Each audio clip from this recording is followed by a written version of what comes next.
What's up? Welcome to episode number 22 of TrakkRecord Sports. I'm your host, James, alongside my co-host... Chance. Awake Chance this week. Last week was Sleepy. Last week was Sleepy Chance. Last 2 weeks were Sleepy Chance. 2 weeks? with a special guest as well. Okay. Avoid the conflict. Pops. Welcome. If you're new, if you're not, we start each episode off with a week in review. So I'll go Chance first. How was your week? Stressful already. I've realized how behind I am on a lot of my projects. I feel that. And so I am in a mad frenzy trying to figure out how to finish all of them before their deadlines. Still haven't turned in my first project for one of my classes. You hate to see it. What else have I been doing? Went up Saturday to a little art fair in Kansas City. Bought a print and a sticker.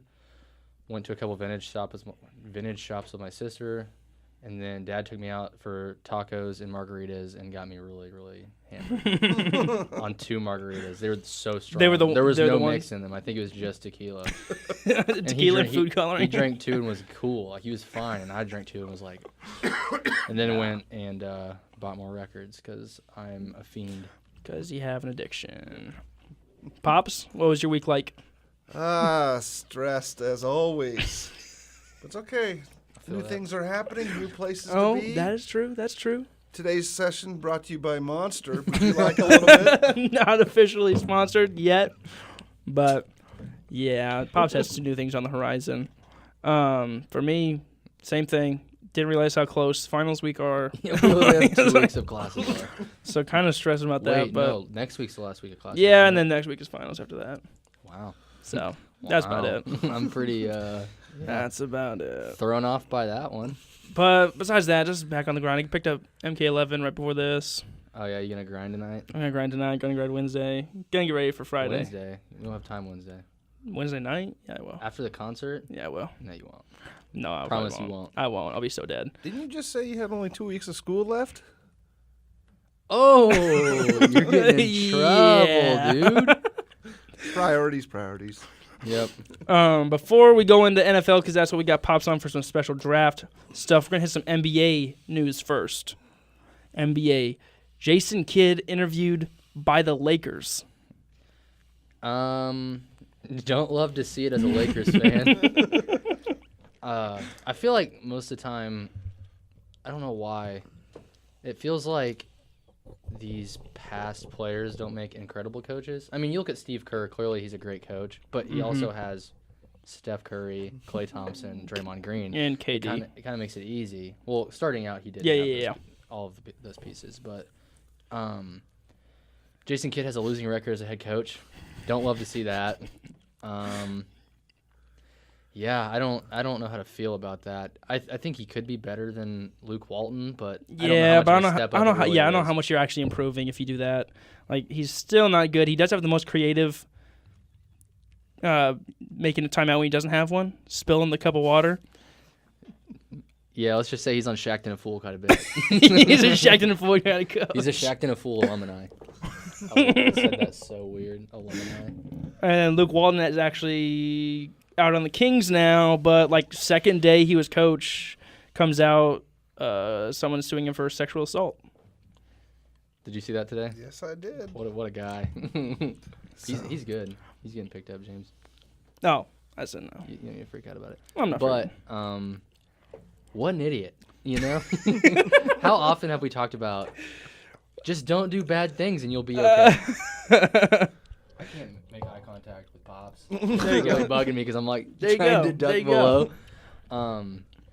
But we've said it countless times. How dumb can you be? It's so simple to stay out of trouble. I know. It's like you're in this. Be a good person. Yes. I'm you're already up at the top. You're already coaching an NBA team. You made it. What are you doing messing that up?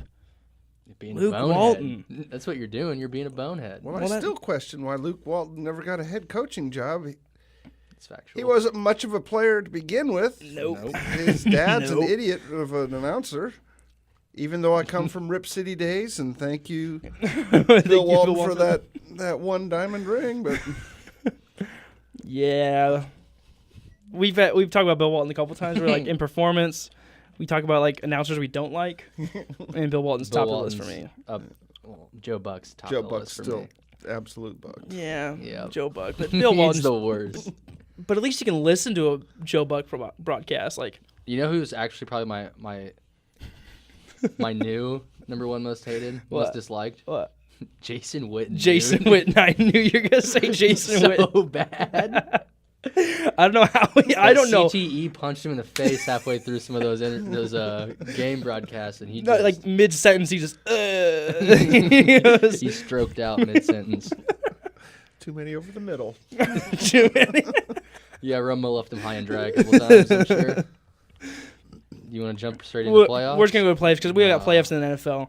Bucks complete the sweep of Detroit. I think that was pretty. I mean, I think that's it was going to expected. happen. I think it's expected of the Bucks. You know how they're playing best team in the NBA at the end of the All season. year. Like, Giannis, but is Giannis is playing out of his mind. is he still. MVP then? I'm kind of leaning towards him. I'm leaning towards yes now, but you saw how much the Rockets struggled whenever Harden was held to however many points until like late in the fourth quarter, or fourth period, however you want to say it. I'll get burned to the stake either way.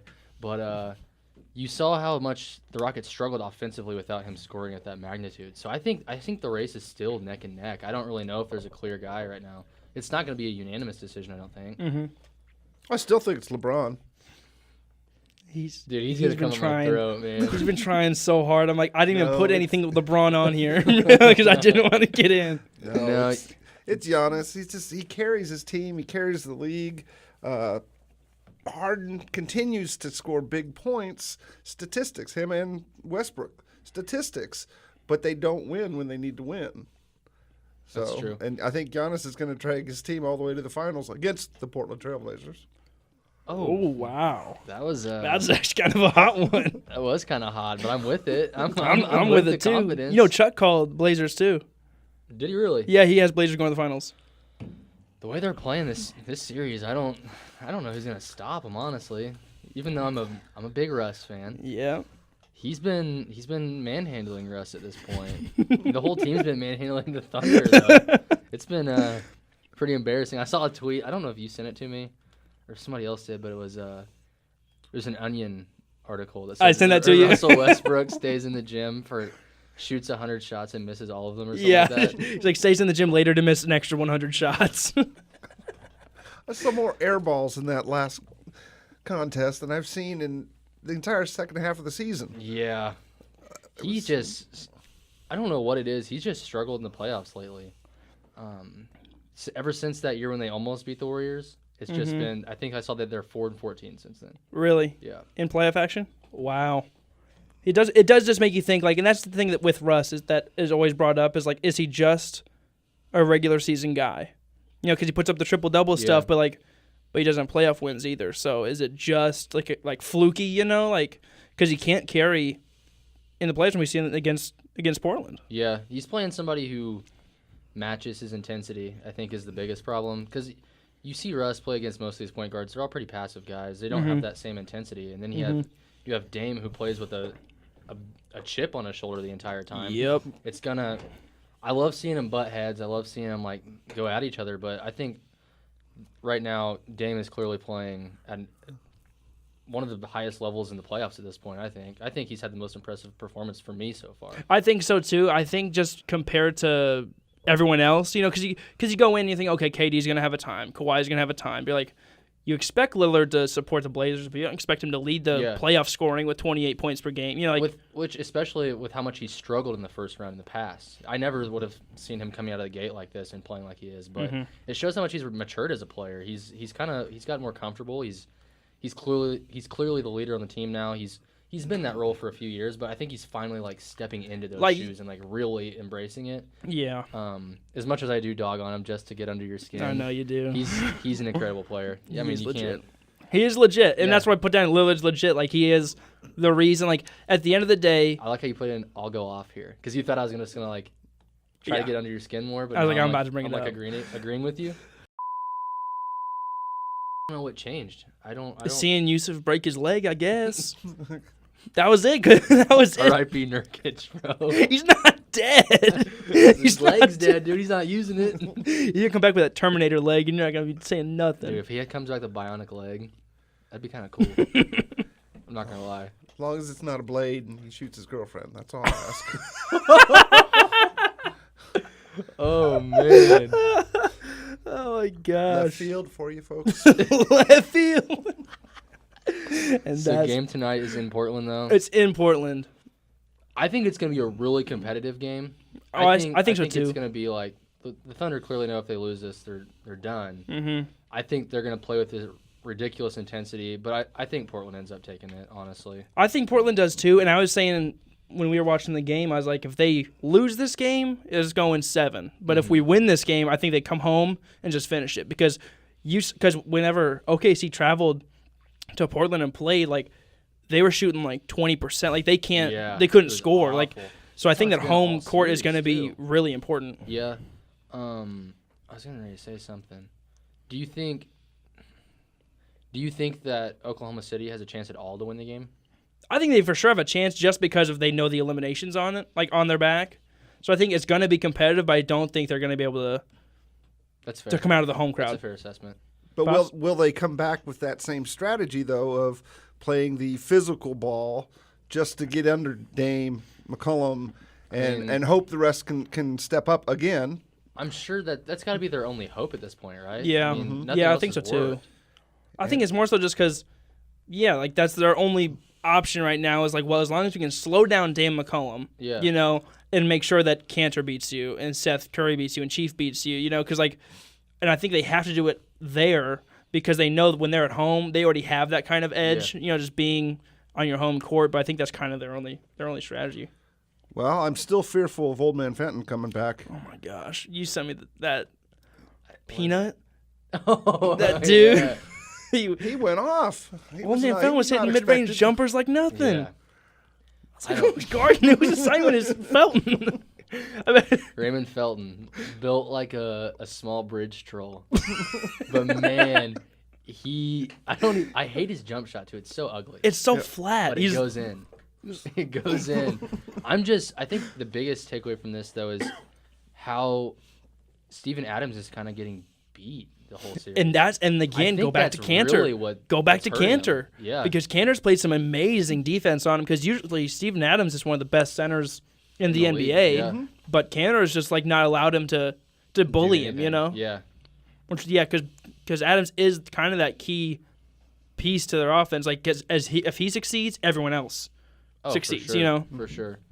I'd like to see how it plays out next year, too, when they have 2 healthy big men. If Cantor stays and if Nurkic is healthy, I think that would be I think a big man basketball is kind of making a comeback, honestly. Yeah. You saw how much it hurt the Pistons with Blake being out the first 3 games of the series. My dad, we were just talking about this too. He was like, I see that brand of basketball coming back and being uber successful because all these teams have built their teams around so small small lineup. Yeah.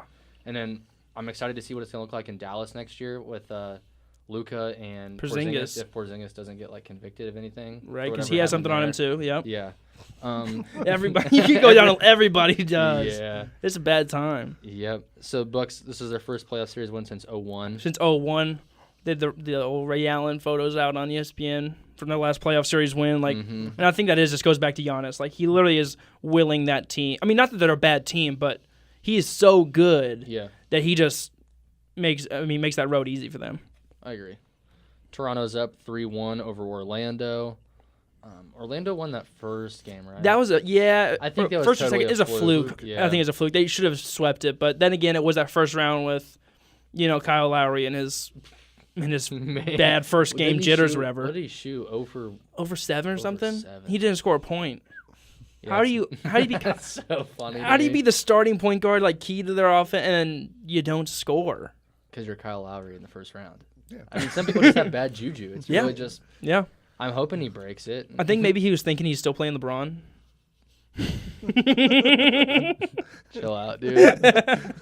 Oh, chill out. But the game is at Toronto tonight. Predictions: is Toronto's taking stealing it? It's I think so too. over. I think so. I think so too. And this has been a pretty cut and dry first round. Besides the one series we're going to get to, I mean, but all these 3-1s, I think that it's going home and they're just going to take it. I agree.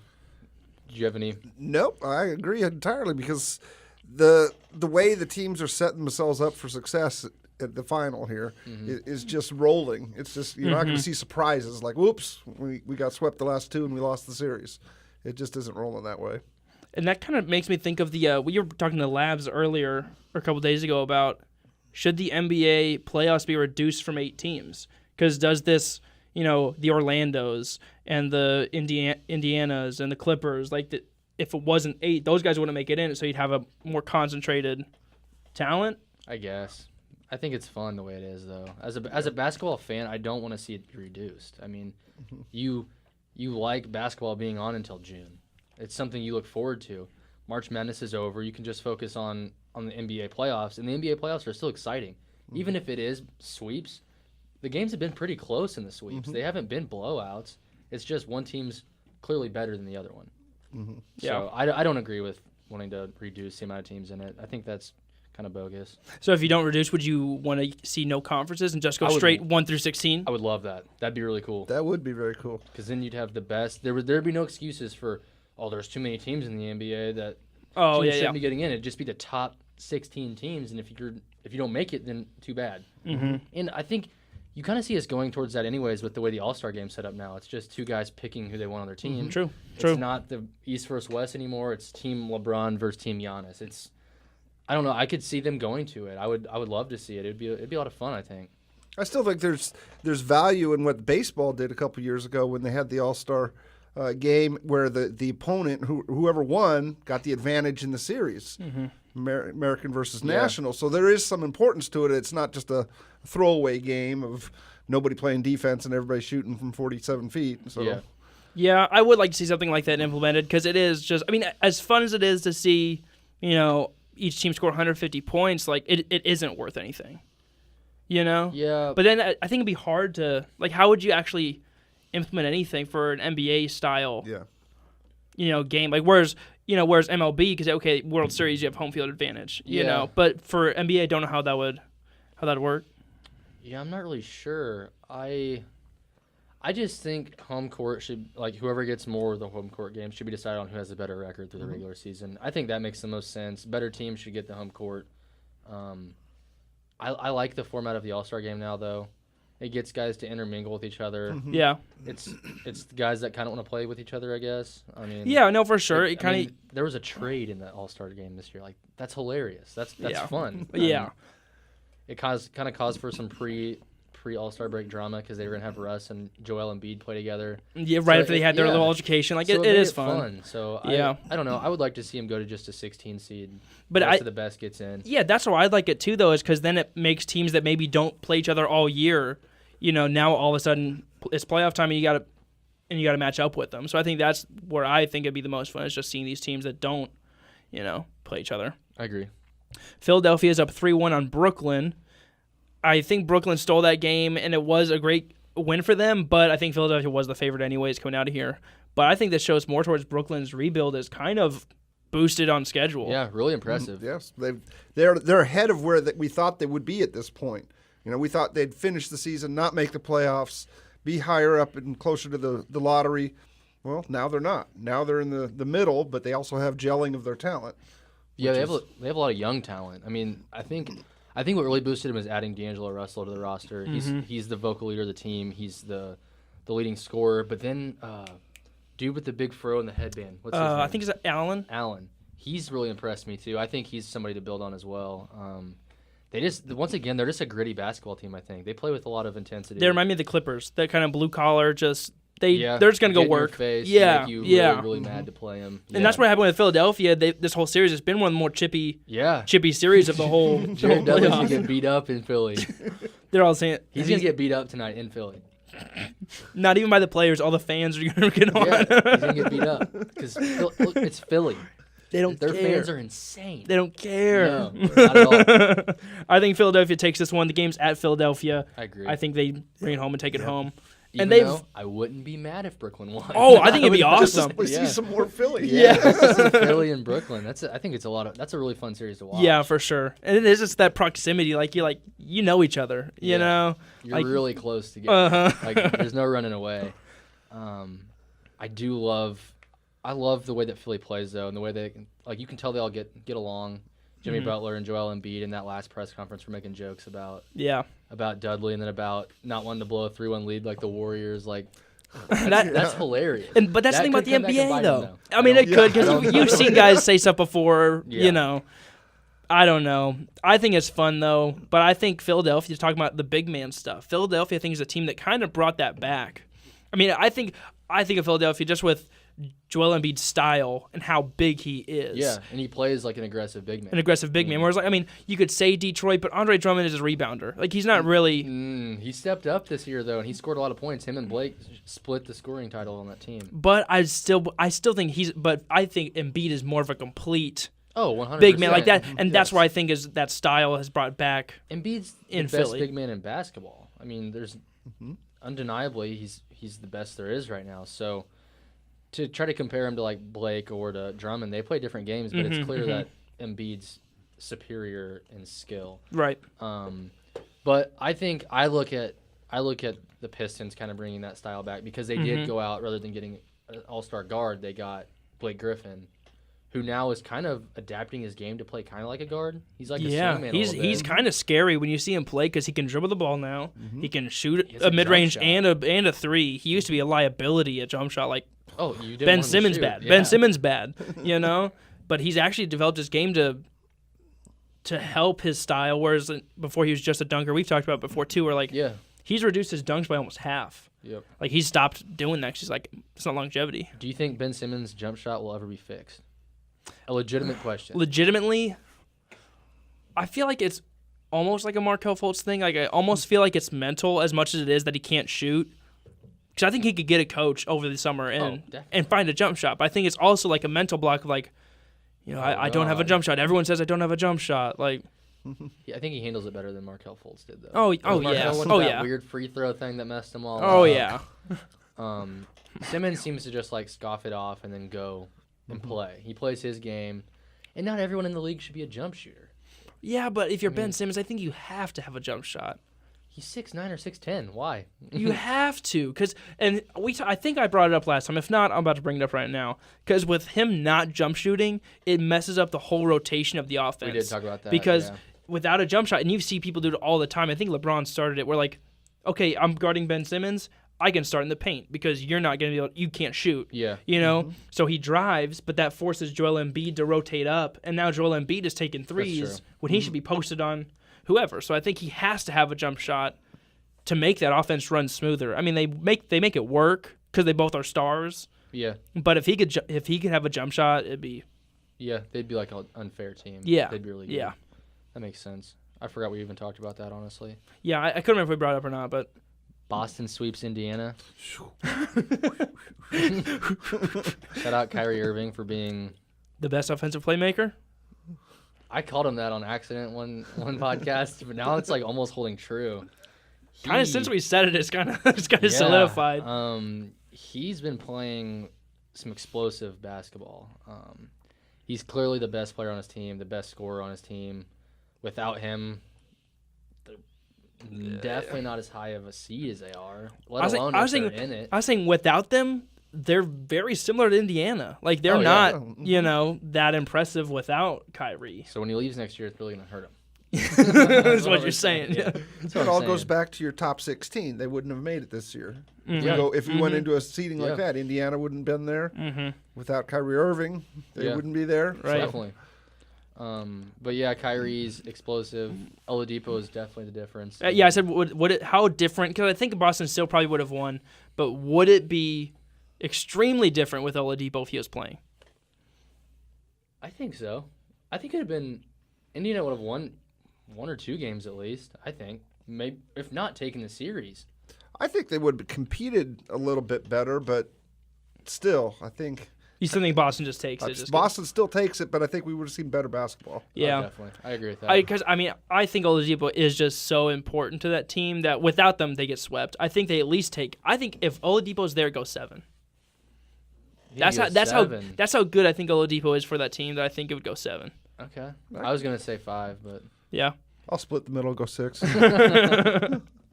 Golden State up 3-1 on the Clippers. Didn't write anything because it's Golden State. Surprise. Okay. Clippers stole the game that they weren't supposed to. Game, Whatever. The series should be over. It should be. It's about to be. Yeah. Denver's tied 2-2 with San Antonio. I think this is one of the craziest series I in the didn't see playoffs. this coming. I figured Denver would have handled San Antonio pretty easily. That's what I thought was coming out of the box, but San Antonio, scrappy, gritty team down there. They're really well coached and with team. a bunch of experience. I think that's at the end of the day. Even though if they don't have the best team or the biggest star, or whatever, they just have so much playoff experience that I think that's the only reason they're in right now. Yeah, they have Father Time as their coach. So he's been around the block a few times. It's his extensive press conferences and quips to the press that he gives out that really puts him over the top. But I honestly haven't got to watch many of the games in this series. Most of them have been at least this one that's on NBA TV. Yeah, NBA TV. They're not even on the big networks. That sucks because it's been the best series in the right. whole playoffs so far. I see Denver taking the series though. Yeah. Do you think that this changes their trajectory after this? Does this harden them up and a wake up call? Oh, it has to. If it doesn't, then they're going to get knocked out next round. Yeah, or is it a stumbling block and now they're just waiting to get knocked out next round? I think if they have to take this as an awakening call. I mean, they're young. They have probably the second best big man in the league in Jokic. Jamal Murray's improved. He's rising. Yeah, he's rising. Even if it is a stumbling block for them, they're young. They're going to learn from it. Mm-hmm. It's not like an end all thing. It takes a team a couple of years to really get the hang of playing in the playoffs together. Yeah. And playing solid basketball when it matters, I guess. That's what I'm trying to say. Yeah, and I think it just comes down to them being young. They do have stars, but none of them have the experience. But I think I'd like to see Denver take it. But honestly, right now, I could see San Antonio taking it. I can see them upset. I think San Antonio would play every team that would be remaining in the West well. Yeah. They're a team that I thought I saw somebody in the door and that just freaked me out. But there's nobody there. They play really well. They play hard. They're going to play everybody hard. And they play good defense is I think what's the big difference. They have nobody that's super selfish and me. It's more of a team-oriented game of basketball. And again, it goes back to Popovich. I mean, he's the one that's seen these same schemes throughout the West. He's played these franchises. He knows what they're bringing, what the coaches in that coaching tree that came off of him oftentimes. So they're not surprising him. So he coaches them to play good defense. They may not have the great offense, but will shut down their key offensive players. Exactly. Okay, they won't score 100, but we don't have to either, because we can hold them to 85. Yeah. So I think that is what they kind of rely on. And we were talking the other day too. It's so weird to even see Kawhi in Toronto, and I forget DeRozan is in San Antonio. Yeah, and he's playing good basketball. Mm-hmm. They're a team that just flies under the radar. They're in San Antonio, Texas. They're not in Houston. They're not in LA. They're not in whatever. But they just always play good basketball, and they're quiet about it. And I think that's why I kind of like the Spurs. I mean, I have since Timmy D was there. I mean, I just think it's you can't. I think you can't not like San Antonio. They play the game right. You can't you not don't like hear anything bad. Yeah, They just play basketball. None of those words like we had earlier about Nickelhead and what's he up to next. Knock on wood, because I probably just jinxed him. Yeah. We had the Jinx brothers over here. I forgot about that. Knockers. We talked Portland. Oh, before we move, Denver. The game is at Denver. Who takes it tonight? I'm going Denver. Denver. I'll go Denver. I think they just won the last one. Jokic just dropped a double-double. I just had a special. I couldn't figure out how to do it for him. We already talked about Portland, OKC. Houston up 3-1 on the Jazz. No surprise there either. I don't think I want to say it is, but then again, if you look at the regular season, it's not. Just from the last season, Jazz haven't really been the same team. I think it goes to the fact that they figured out Donovan Mitchell. Donovan Mitchell came in and it was that rookie surprise, but now people know how to play him and they don't have enough star power. Rudy Gobert is amazing. Yeah. I mean, he is an amazing player. I mean, Joe Ingles can can get it done too, but Crowder he's shows not. up every once in a while. Yeah, but it's not. Ricky Rubio's fine. It's not enough to beat Houston. No, Houston has too much star power. Too many good shooters on the court. Yes. Everywhere. And arguably the best step back jump shooter of all time. I don't even think it's arguable. No, dude. I don't think it's arguable. It's It is. automatic whenever he steps back. If he doesn't travel. I knew he was gonna bring up a But it's not travel. a travel. I did talk to Luke about You did it. talk to Luke? Yeah. And it's something to do with his gather foot. That's It's what like I've a read gather. too. Okay. It's just I'll gather. it's watch not- more it's not- closely. It's not a travel. It looks like one. Even Luca adopted it too, though. So Luca was using it too. He has a his isn't. His is more long, so it looks even more like a travel. It's Harden's is a Harden's is almost quick step. quick, but yeah, Luka gets a lot more space on his, so he can step back some crazy Yeah. distance. And just let it fly. I've also been impressed with how deep Lillard has been shooting the ball from. He's been pulling up literally from like a step over half court. and Logo launching. Lillard. Yeah, that's Logo insane. Lillard. Cross half court, I'm open. They were. I'm in That's range. insane. Did you watch any of the game? Yeah. Okay. Yeah. Do you remember the stat they put up about like from 27 feet or longer? He's like 12 for 16. Yeah, that's insane. That's crazy. He's like over half court. He's in range. It's changing defenses. They got to pick him up at half court now. Yeah. It's just like when Steph started hitting all those shots, everybody's picking him up. Yep. They're just face guarding him the whole way down the court because they're like, he can literally Well- shoot from anywhere. Well, and what happened was when he got him the ball, because that's what you give him the ball immediately and it's already in his hands. Yeah. So that's how you have to do it first. But then once he got over half court, he's getting doubled. But it's Damian Lillard, so he's fine in the open. Like Yeah, then you're somebody's playing 4-on-3, you know. Yeah. So I think that is also what helped us get that win last night. Is they doubled because they had to, but the doubling also opens up weakness too. Yeah. And it was the first time that we saw that bench that surprises us out of Portland that, Dame and CJ were doubled and shut down a little bit in the first quarter, but they distributed the ball to others that put it in sometimes. Sometimes. Layups were a burden for both my teams. Gosh. I can't tell you how many times Mo Harkless was in there at 3 feet, and I'm like, put it in the basket. I'm like, what are you doing? It's amazing how sometimes the pros miss like the simplest of tasks. Like, turn around baby hook from 5 feet. And they just completely miss it. It's like, what do you But then they'll step back at 27 and make it. make I'm like, it. That doesn't even make sense. I'm like, what are you doing? But I'm like, I can't do that, so it's fine. Yep. You're getting paid a lot of money to do that, and I'm sitting here talking. Yeah, you can just mess around. I don't matter. Right before we get in draft talk, we have one NFL point. Did you see the comments? OBJ talking about being a cancer. No, I didn't. No, I didn't see that one. He talked- Enlighten us. He talked about it. He's like, he's like, took the blame. He's like, yeah, I'm a cancer on teams that don't care about winning. Ooh. Is he wrong though? He's not, The Giants, did they really care about winning last He's year? not, though, because the GM or someone came out and talked about this cultural problem, and if you have a cultural problem, you can't win game, whatever. He's like, yeah, I'm like that because I want to win games. Like, I'm a cancer on teams that don't care. I'm like, what? What? He's Not not lying. You're not wrong. I'm not lying, but there's others that can echo that same thing. Antonio Brown, Le'Veon Bell, these guys that are quality players with these teams that don't put it over the top. Mm-hmm. Pittsburgh, New York. Yeah. There's others that have put the talent on the field, but they didn't put the talent together to win it. So. Yeah. And some of that stuff is like, especially with the Steelers, I always wonder how much ego, is in that locker room. When you lot. have Big Ben and AB and Le'Veon, like, A lot. no wonder it didn't mesh. Like, all three of those guys have to be solo. Like, I can't imagine dealing with that locker room. I agree. Take a step back. Mike Wallace and those others that were at Steelers. Yeah. There's others that have been there before those three Yeah. even. And what's the common denominator of all of them? Big Ben. Rapist.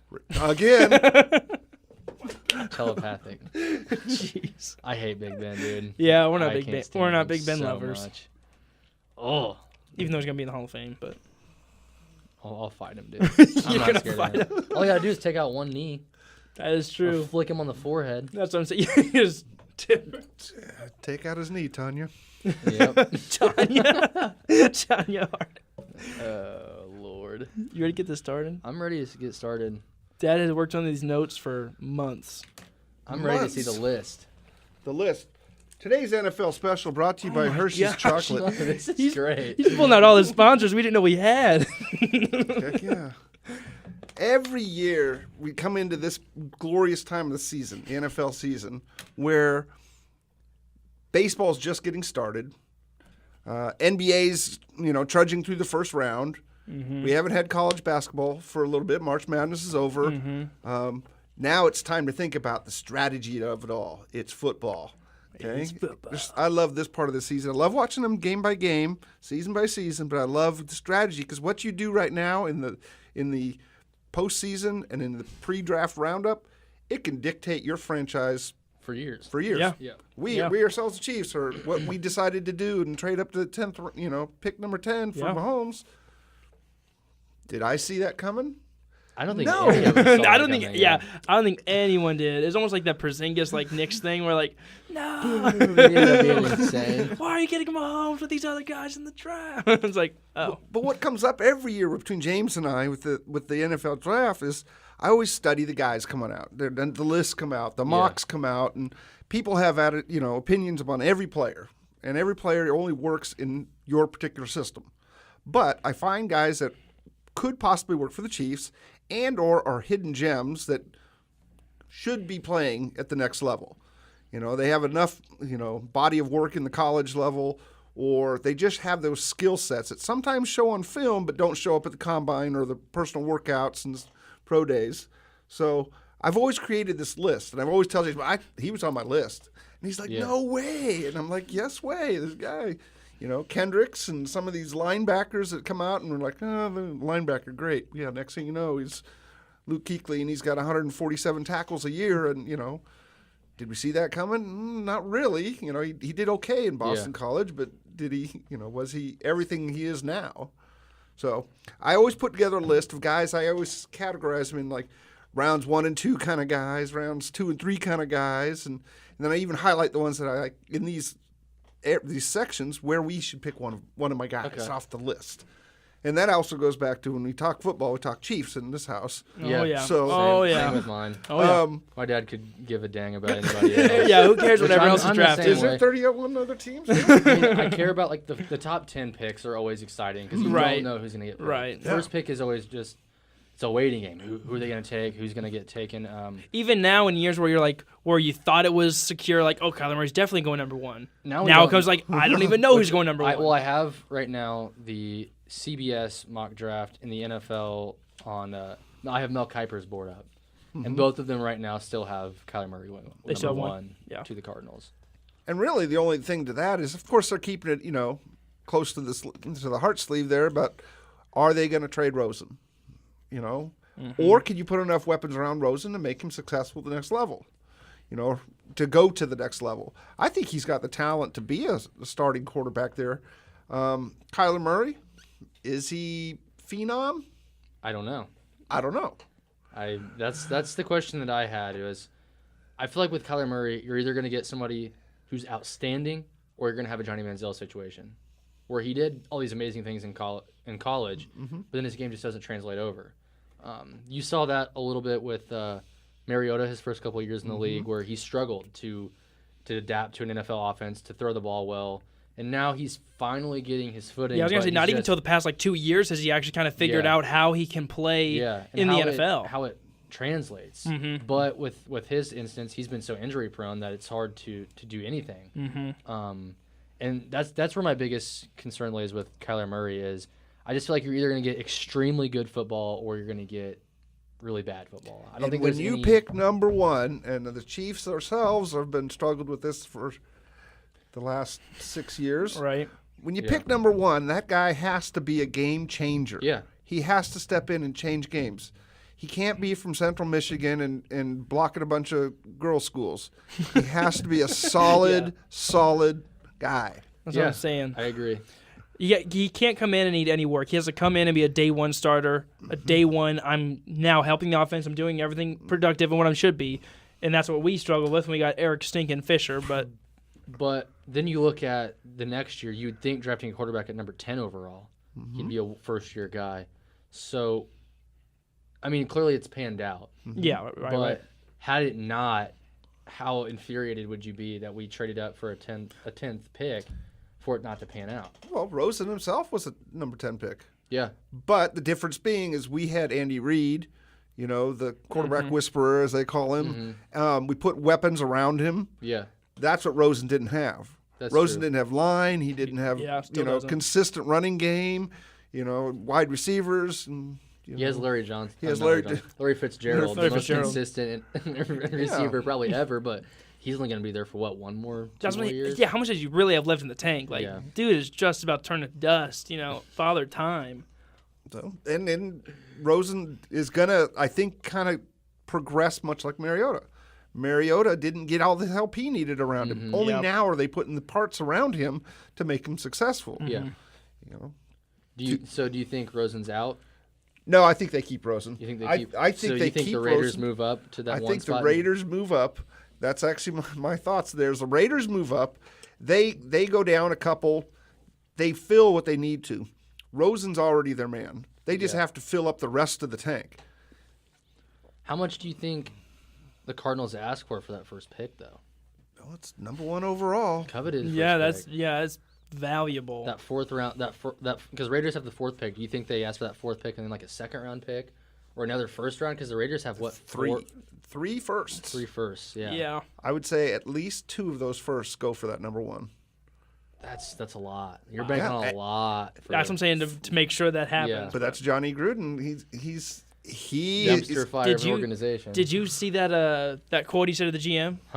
He's like, I got you these first picks. Don't screw it up. He's like, I bid a lot of stuff, like trading Khalil Mack, trading Mark Hughes. Like, he's like, I got a lot of crap for this, and I got you these picks, but you better now not you got to mess do the it work. up. and then it goes back to, does he value Kyler Murray that much to say that he's going to be that game changer that comes in? I don't know. Because If not, if those he 3 is, picks can go long ways to rebuilding this. Uh-huh. They can finish out the first round with 3 quality starters, Mm-hmm. which could be doo-doo for the AFC West. Yeah.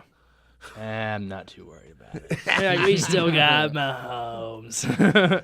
I think if the Raiders have a solid draft this year, I think that automatically makes the AFC West the toughest division in football. I mean, Yeah. really, they're the only team that's struggling to. And if Denver drafts a quarterback, they need a quarterback. Joe Flacco is going to mentor that guy that comes up next. And I think in the next year or two, that AFC West is becoming the most competitive scene in football. I don't know if anything's going to be able to touch him.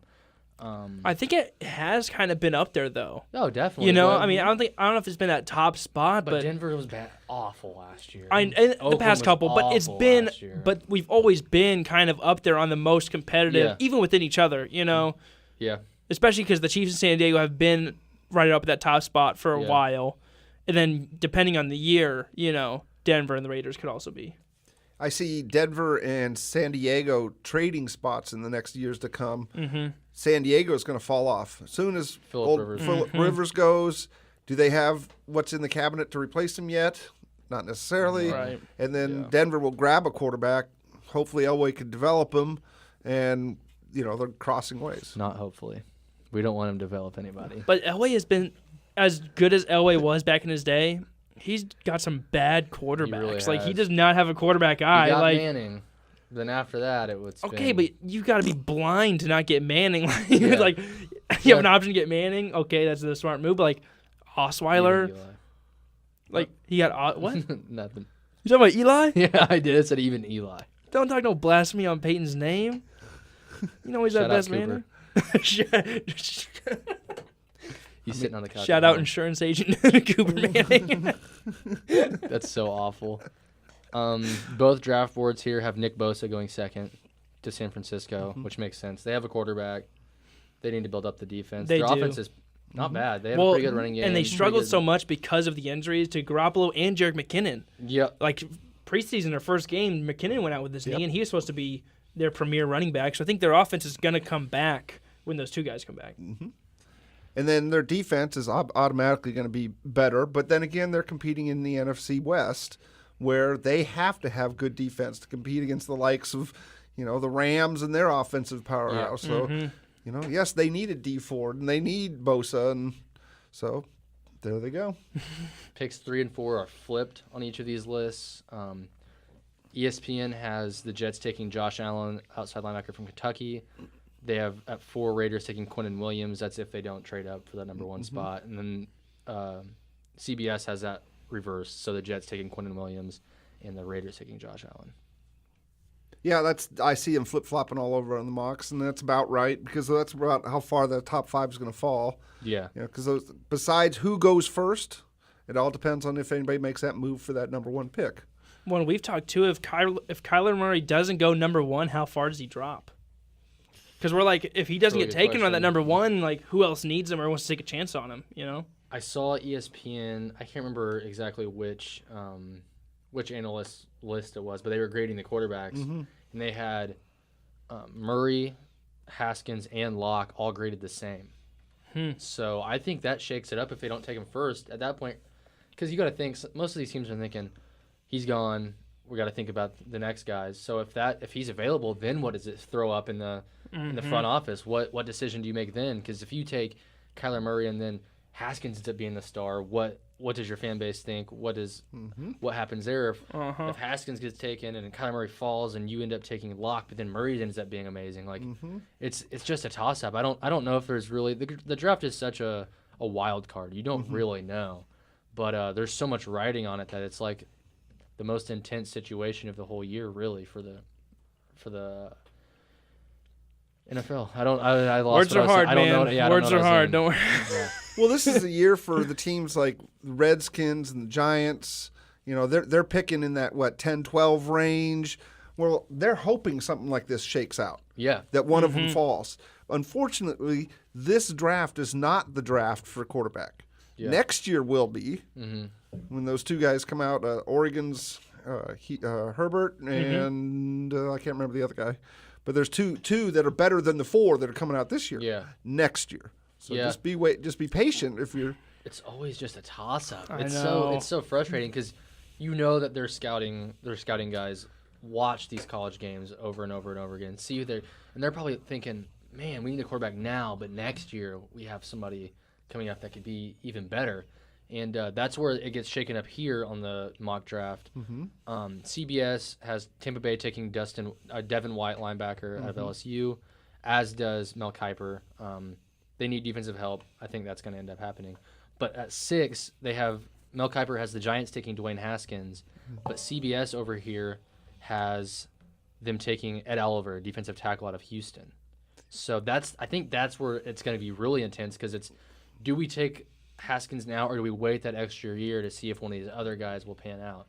But then you run the risk of, does one of these guys get hurt this season? Do you want success now? I think if they don't take a quarterback here, does OBJ's comments run true? Do they want to win? I think if you're New York, I don't know how you can go out of here with your first pick without being a quarterback. I think it has to be, even if it's not. Haskins has been the one that's kind of been hauled into New York. But if you take Locke or anybody, I think you have to take Haskins one. or Locke, I think you're fine. Yeah, correct. But I think that it confirms that they're moving on from Eli, that they're focused on the future, they're focused on winning games. Because if they don't, I think it does solidify that OBJ's like, you don't care. Yeah. You're so still set on Eli, past his prime Eli, and you don't. And that's the thing with the draft that we've all been saying, like, it's important because it dictates your future. But I want success now. You've been so bad for so long. Yeah. Any quarterback you get is going to be better than Eli. Yeah. You know? You look. That's where I applaud the Chiefs organization these last couple of years. We have Alex Smith. He's playing really good football, but he's not getting us that level we want.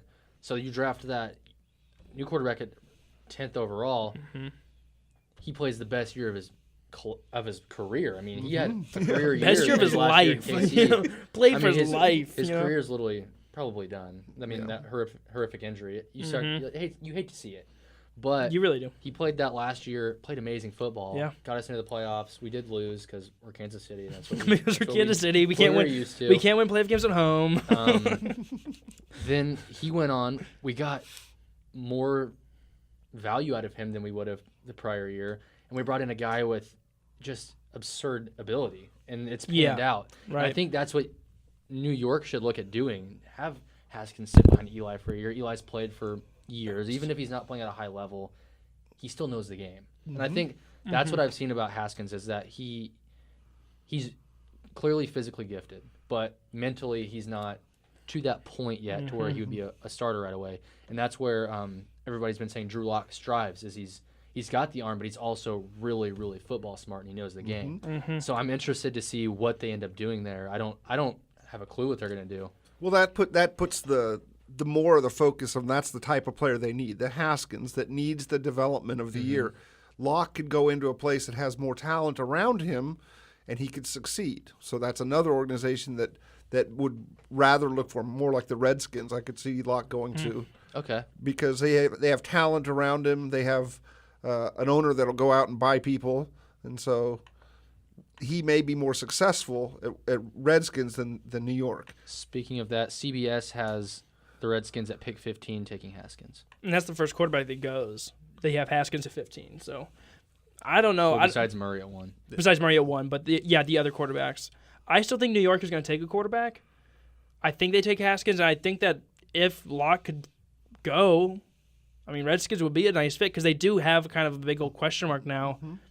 And they've been cycling through the quarterbacks, each one getting their own injury, So I think they're definitely in search of a quarterback like Drew Lock. I'm skipping ahead, but one pick on CBS's mock draft that kind of has me shocked is 22nd pick, the Ravens taking Marquise Brown out of Oklahoma.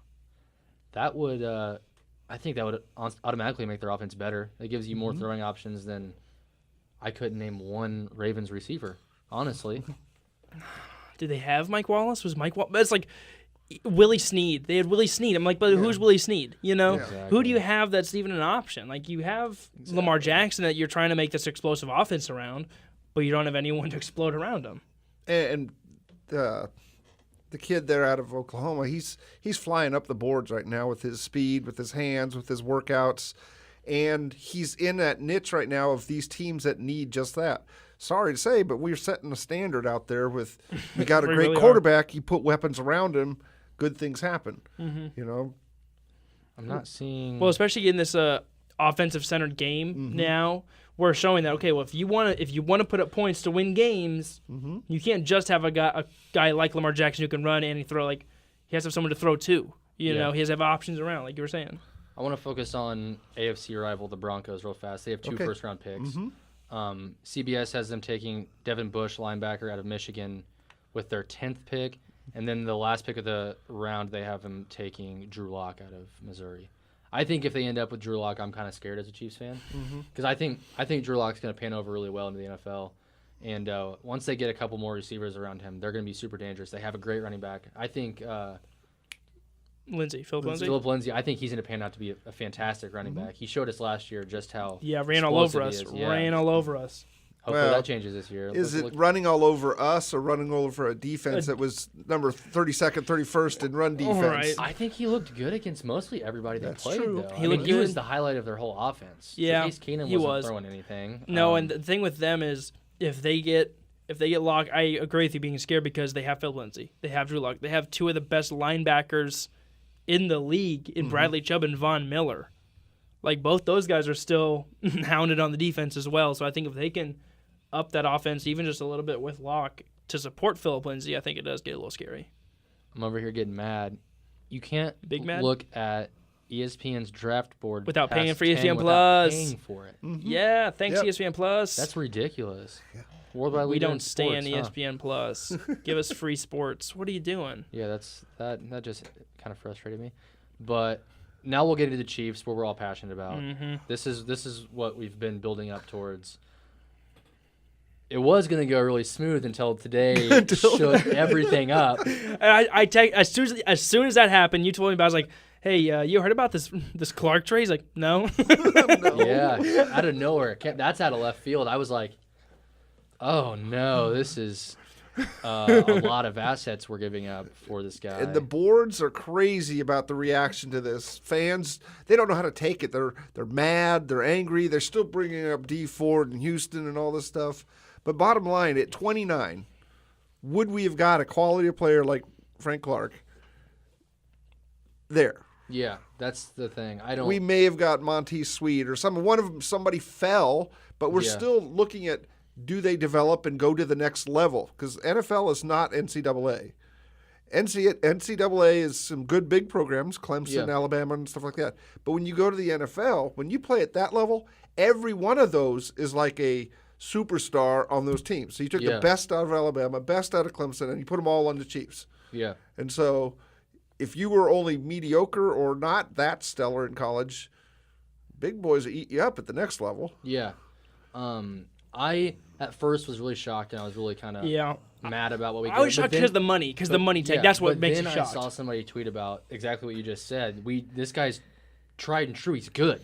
He's a good ball player. Yes. I got something to back you up right now because people have said, because the whole thing is with the D Ford thing, well, we got rid of D Ford. What are we doing? And they're like, he's not D Ford. Yeah. He's not D Ford. People are comping him to Khalil Mack Yes. level. And so here's this guy who was retweeted by Arrowhead Pride. I mean, we all know Arrowhead Pride. Yeah. They're saying they're not saying he's Khalil Mack, but they found these numbers over the last 3 seasons to be interesting. Frank Clark, 47 games, 32 sacks, 31 tackle for loss, 66 QB hits.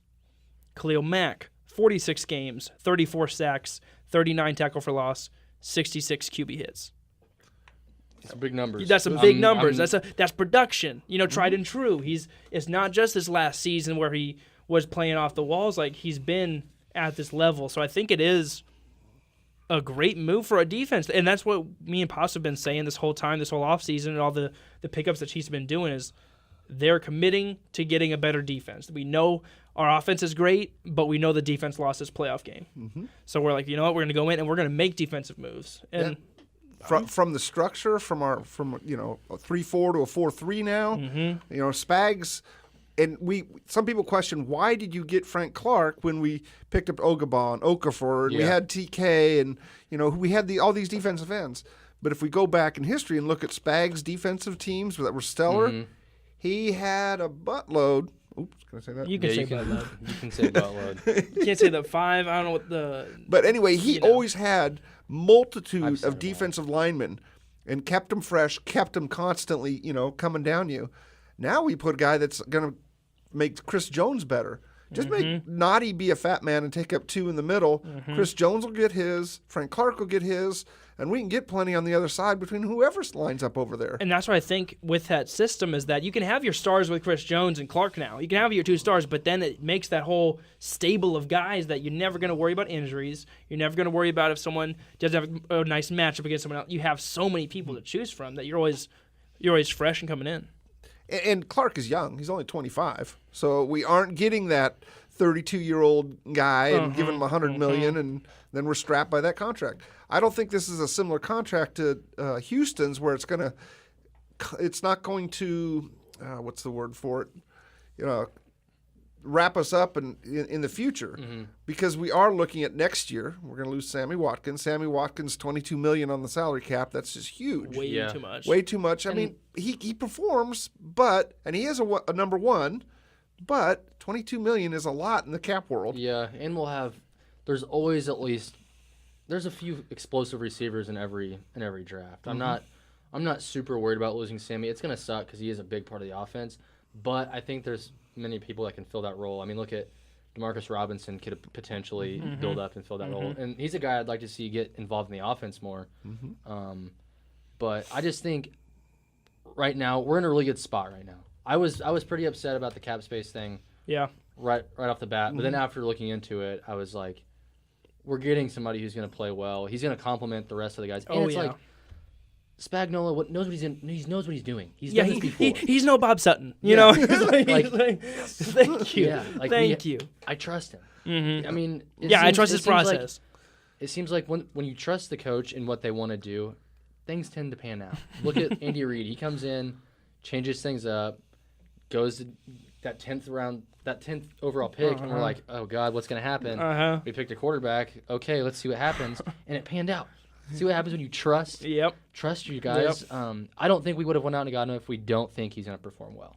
I think that's the bottom line for me, is we wouldn't have wasted all of those assets if we don't think he's going to come over here and make an instant impact on the defense. And go along with the Frank Clark trade is the picks we gave up. We gave up 29 this year, but what everybody confuses is that second-round pick is a 2020 pick. It's not this year. Yeah. So we still have our 2 in second round, and we even swapped our third, so we moved up about 5 picks from what is it, from 92 to 84. So now we Yeah. have 3 picks in the top 100 in this draft that's rich in the second and third round area. So we should find value for what we need. We need guys that can start but may not be required to start, which will go to that salary cap role where we're letting some of Hutchins and some of these guys go because we have to afford, Chris Jones, Tyreek Hill. But I've seen stuff that Yeah. bringing in Clark, that we're committing to Clark and getting rid of Tyreek Hill. That's what I've seen some scuttle around, is that That's with what this move worries they're phasing him out. Phasing out Tyreek? Phasing out Tyreek That and scares me. decommitting. I don't like that. I I'll have to get a new jersey. I wish we would the NFL would let due process of law just do its deal. Don't already convict him and ship him out of the league before anything's been settled. Let it happen. But yes, as a business, as an NFL franchise, you have to look ahead. Yeah. So you hedge your bet. Don't pan him off entirely. But yeah, might look at a wide receiver in this draft, and there are some guys which are on the list. Okay. That could potentially not replace him, but augment him. Yeah. And you said earlier about Sammy Watkins and Demarcus Robinson. The key being is Patty Mahomes.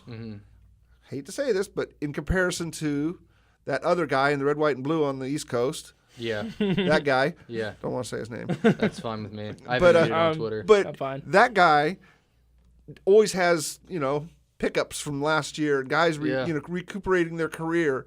And it's Josh just Gordon, a good franchise quarterback makes even mediocre look better. 100%. And so when we have one now, a young one, Yeah, one that's going to be around for hopefully a long time. Long time. I believe he'll be around for a long time. I would like to believe he's a lifer at KC. And I like to see also, as much as we're worried about Tyreek right now, I like to see that Mahomes is hanging out with who I think is our second biggest offensive asset, in Kelsey.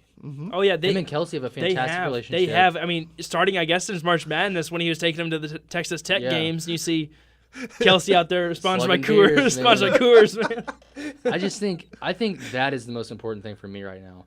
And it seems like we have a good trio of Mahomes, Kelsey, and Jones. They all are pretty young. I mean, Kelsey's a little older than them. Yeah. But he's more of like the mentor now. Yeah. Where I thought he would never be that because of how he was acted on the field. When Yeah, Smith his was there. like Then- on-field But then attitude. Smith left, and so Kelsey kind of took on that fathership role on the Yeah. field. But I like to see that those three are definitely gelling, and they want the same thing. There's a common goal. They want to build a dynasty here in Kansas City, and they've said it. And I think that's more important than keeping Tyreek Hill, who just can't seem to keep his nose out of trouble. Where you have these guys who are just here to play football. correct. And Frank Clark has a little bit of his own history. Yeah, Yep. but And he pe- hasn't been.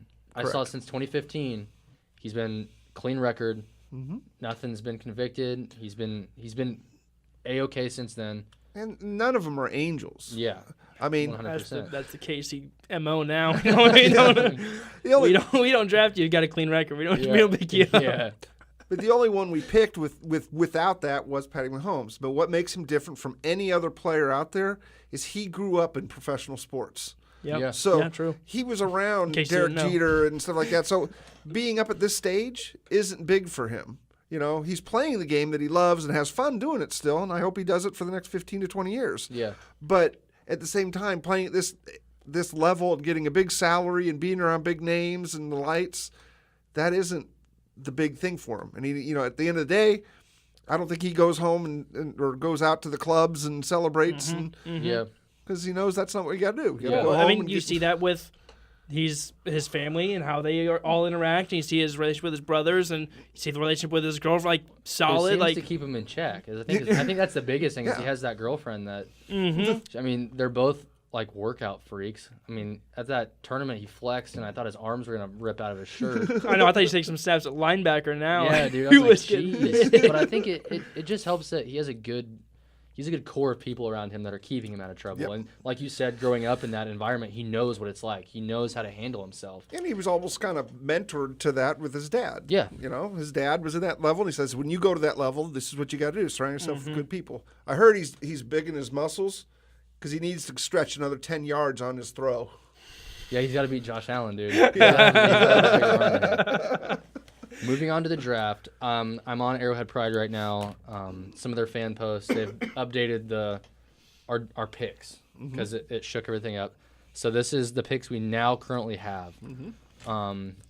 We have the 61st overall, second round 29th pick, second round 31st pick, 63rd overall, third round 21st pick, 84th, fifth round 29th, 167th overall, sixth round 29th, sixth round 42nd, and seventh round second pick. So we have nothing on day 1, 3 picks on day 2, 4 picks on day 3. So with the shakeup and with no first round pick, who's your guy you're going to with that first pick in the second round? In the first pick of the second round, first everybody has to establish what is our needs. What do we need now? Now that we did this, edge used to be the one that was on top. Yeah. And does that now put linebacker and DB back near the top? I would say so. I think our defensive front and our pass rush is fine.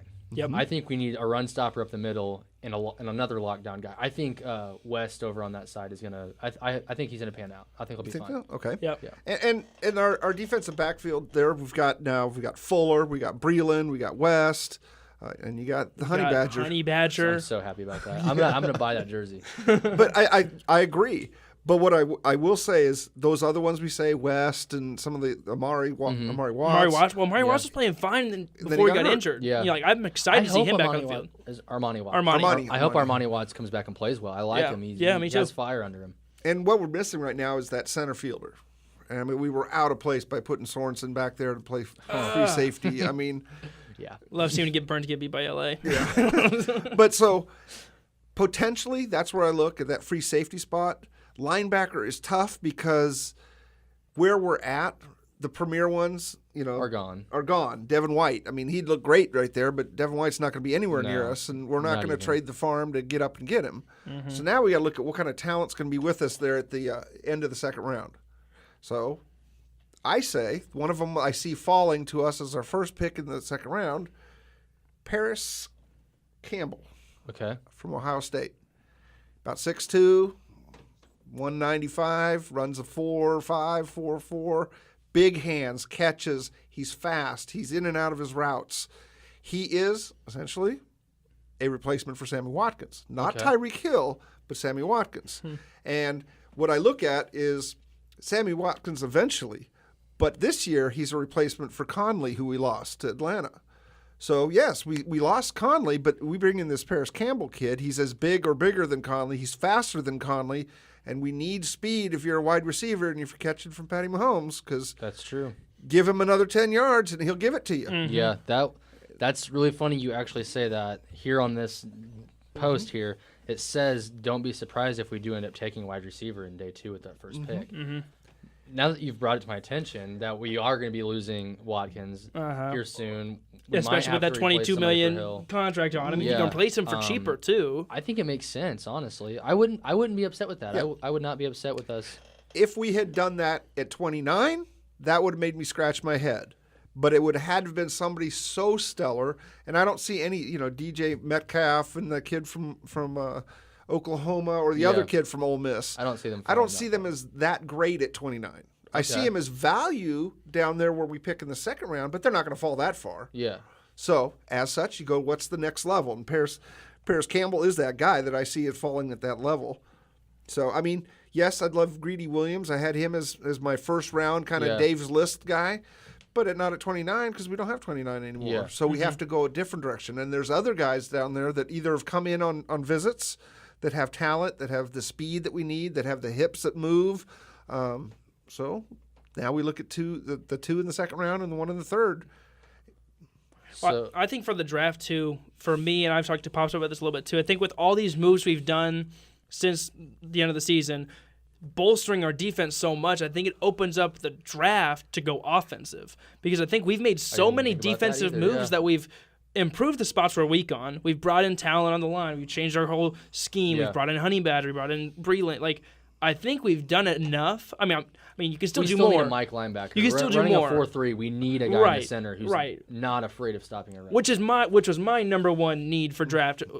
Mine as well. I think you need that to complete the system. Yeah. But I think the draft also allows us to go offensive based on the moves we've already done. So picking up a wide receiver in the second, I think, kind of. you kind of think the Chiefs, number one offense, they go out and get another wide receiver. But I'm like, you think it works? It kind of makes sense, you know? yeah. And we're good at running back. Mm-hmm. We're good at tight end. We got another guy in to be our run blocker, essentially. Mm-hmm. We're good at quarterback for a while. Our offensive line is pretty solid. I would say I would like to see that left tackle position change, but he won't change. He won't. But I wish. But yeah, I don't see a problem in wanting to prepare the receiving core for the future, but also have some depth at receiver. Mm-hmm. Yeah. Because we've had a problem with tweaked ankles, with bad knees. I mean, Conley, the couple years, Yeah. Achilles, Watkins or last year. anything. Yes. I mean, Even Tyreek fought through some injury a little bit too. Some hands, some ankle. I mean, So I don't see a problem in getting this 6'2" bigger receiver, faster guy that can fill in that role if Hill goes down or if Watkins goes down. That we know we can count on him to still make a difference in the game. And I'm looking at is bringing in this kid as another option for this already incredible offense, which is not so much that we're going to outscore everybody, because now we've made our defense not 31-32 anymore. I want 20 or 15. Yeah. I want middle of the road. 20 That's enough to stop. Yes, 20 to 15 would be so happy, because then you're not giving up 35 points, 40 points a game. And we're still going to score the 40 and you're still points. going to score 40, but they're not scoring. So you don't have to be in a shootout at the end and be worried that, if our defense is on the field at the end of the game, that's a loss, So I think even just moving up that, 5-10 spots up is going to be amazing. 100%. Which goes into our second round pick at 31. Where do you see us going with that one? If we take the receiver with... I take the receiver there, and then off the list I have is Jermaine Pratt out of North Carolina State, inside linebacker. Okay? This guy, okay, Derek Johnson. There's a name I threw out there. Okay. Middle linebacker, can cover. He's Luke Kuechly light. He's making tackles. You watch his film, he's on the ball. So he is the Mike I'm looking for. And he's a second to third round range kind of guy. It might be a little stretch to take him at the second, because he may be still there at the third. And so, but at a position of need, I either take him, or I'm hoping Nasser Adderley out of Delaware. Okay. Safety is there. And I look at that as like, do I have confidence that my free safety spot is covered by who we have right now? This kid is talented center fielder. He would be a compliment to Honey Badger. If it's Adderley, it's either Adderley at safety or Pratt at middle linebacker. Was Pratt the one who had the record for NCAA? For I think it was sacks or tackles. I don't know if it was tackles, but Jalen Ferguson. He's the one that had one for sacks. He's a little raw, and he was up on my list a little bit, but once we made the deal for Frank Clark, I don't have to stretch. I don't have to reach for Jalen Ferguson. Definitely. And Jalen Ferguson may fall. That's true. So we still could pick him up later if he does fall. I see no problem in taking what the best available is, and that's in the position that we need. Yeah. I mean, what's the worst that's going to happen? We draft him, he plays for 2 years, and we let him go after his rookie contract. It's not that much of a loss in the grand scheme of things. Especially thinking of based on what he's playing against. If he comes in, is it really going to be that bad against what we have right now? Even if he is here for 2 years and is just a slight improvement, that's still an improvement. Yeah. Here in this second round thing as well, I'm reading it. Judging by the pre-draft visits, they seem to be loading up on late round cornerback visits. So we can grab those later, because I've seen that this is a cornerback heavy draft. We're going to be fine. We'll find somebody. Leading me to think to be whatever. I could also see us trading up in the second round to grab a safety like Juan Thornhill or wide receiver Andy Isabella. If they start worrying he will not make it to them, I also see us trading up in the second round as more likely than not. Isabella, I've got him on the list, but I'm not as sold on him. Okay. Isabella reminds me of all the New England guys, Amendola and Edelman and stuff like that. But those guys are really good when they're with the right guy. Yeah, with that guy. Right. Yeah. But you see when they left that guy, how really great they really were. Right. But we have that guy. No, we have our guy. Yeah, we have our guy. We have our guy. But he's a slot guy, and I don't think we need him. I think. Have faith that Tyreek's going to go through this and he'll be back and he'll be playing for the Chiefs. As such, I don't want to waste a pick on a slot guy to replace him who isn't as good as he is. Yeah. and he's not as comparable to Watkins or replacing Conley. Yeah. He is a slot guy. And I like him. He's got good hands and We makes good definitely cuts. need a bigger guy, though, because that's what we've been lacking in the last couple of years is that big guy in the end zone to go up and get it. I mean, are we going to rely on – we don't have him anymore, but Demetrius Harris was the guy that – he played basketball, if you guys didn't know. In case you didn't know, he's a former basketball He player. couldn't catch a football. So he was that guy. Conley was kind of that guy, but he was riddled with injury. He was kind of that 3-4 receiver slot. And so it would kind of be nice to have a bigger, wider guy to go up there and be aggressive and beat guys off the ball and be. I still wonder whatever happened to Kelvin Benjamin. He's I don't still know. Is he still on the he's roster? still on the books roster. We haven't re-signed him. So I wouldn't if he loses a little weight. I wouldn't be mad. Well, if we draft said him. even keep him at the weight and make him a blocking tight end. Like, he's that tight end size, Yeah. a little quick, but, like, and he's young. yeah, he's young and he would be an improvement over Demetrius Harris Yeah. if you just made him a tight end. I could agree with that. So And, I mean, Harris lined up wide sometimes.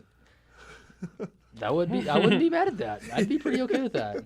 And Thornhill, you mentioned Thornhill. He's that other safety guy like Nasser Adderley from Delaware that if they fall to us into that second range, I think he's a pickup. But I think he's a little more talented, and I think his name is going to go sooner than Adderley's is because Adderley went to Delaware, Thornhill went to Virginia. So some people say, "Oh, a small school prospect." Well, it's not a small school. It's still an NCAA Division I school. It's just he plays in Delaware in that conference. Then we go third round, 21st overall pick, still in the top 100. Mm-hmm. So who do you think is that guy we take there? See, here, if yours goes the way that you're envisioning it. Here it is. I say we take Jay Sternberg, tight end out of Texas A&M. Okay. He is somewhat of a sort of clone, they've said, of Kelsey. Okay. He comes from a school that isn't, he put up some numbers, but he has the talent to get the ball and make things happen after he gets it. He didn't put up huge numbers, but he put up good-looking numbers. When he caught the ball and was part of the offense, the offense benefited. It benefited from him. And he has speed. He's a pretty, fast guy. Okay. He has the size, but he is a catching tight end. Okay. And so, yes, I hate to say I'm hedging my bet, but in your third round picks, those are development guys that aren't started today, but will grow into that. And as you grow into that, Kelsey's going to turn 30, 31, 32. And also with the turning 31, 32, the contract goes up and up and up, and he becomes more and more expensive. So if you can come in and I hope that Kelsey's a lifer though. As do I. As do I. Yeah. I think anyone that is a Chiefs fan hopes he is. But if you bring in a kid that is somewhat compared to you, that'd be a and good looks thing, up to you as the number one. The kid has actually said that his favorite tight end and looked up to Travis Travis Kelce. Kelce. yes, imagine being the tight end that you're playing with the person you're comped to, learning from that guy and becoming that kind of tight end. Yep. Like, And so it goes back to Alex Smith mentoring Patty Mahomes. Yeah. Travis Kelce mentoring, because Gonzalez didn't mentor Travis Kelce. Kelce just kind of became who he was. Yeah. he's a beast. Yep. And that's why Tony Gonzalez is not my goat. He's not. Take his name off the Ring of Honor. That's a little extreme, but yeah. So taking a tight end at our third round pick. So you have us taking wide receiver, safety, Defense. ILB, and then tight end. Mm-hmm. And then we don't have a fourth round pick. And we go straight to the fifth round, 29th pick, 167th overall. What's your thoughts at that pick? It's not a homer pick, Okay. but he has talent that didn't play out in the SEC. Terry Beckner out of Missouri. Defensive line. He could be that guy that comes in and does he replace Noddy? Does he come in and go side by side with Chris Jones? He has the talent. Definitely. He has the physicality to do it. He just has a little bit of, the mental stuff and getting the game and being smart enough at the next level and not making the rudimentary mistakes he made at Mizzou that held him back from being in this big defensive line class. He should have been ranked higher. Most definitely, especially coming out of high school, being the top ranked defensive lineman in his graduating class in high school. He's somebody, as a Mizzou fan, I did watch a lot of Mizzou football, so he's a guy, he's big, he's fast, and he's physical, but like you said, the mental things, his footwork isn't great sometimes. He takes a playoff fear, he misses a tackle. These are things that could be fixed. Exactly. And as that fifth round guy, that project guy, that you're going to build up. I could see it being a really good pick for us. We'd have Chris Jones to help him out, which arguably one of the best nose tackles in football. You have Noddy to teach him up a little bit, and Noddy's going to get older, and he's going to. I really like that pick, honestly.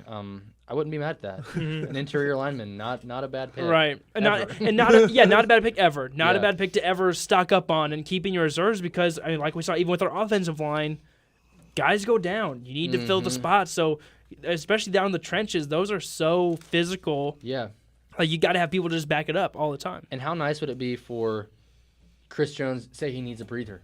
How nice would it be for this guy to come in? Big guy, big physical guy, nasty player to come in and relieve Jones of a couple plays. Let him get a breather. And somebody you're going to be confident in. That's the biggest thing is, yeah, you can throw in whoever in there, but, like, how confident really are you going to be in this? And as Beckner progresses, I think he's just going to get better.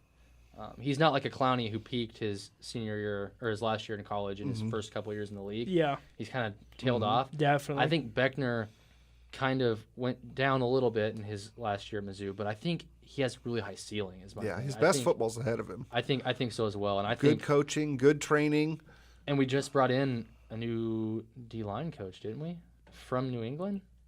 I believe so. James, or was it a linebacker coach? We brought somebody in from New England system to help at one of our positions. I can't remember who it is. I believe it's D-line. I want to say it's a new D-line coach.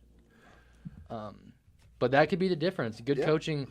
I was just watching yesterday. Peyton Manning went in with what organization was it? Oh, Tennessee Volunteers football. He had a meeting with the coaches. It was supposed to be just a 20-minute talk.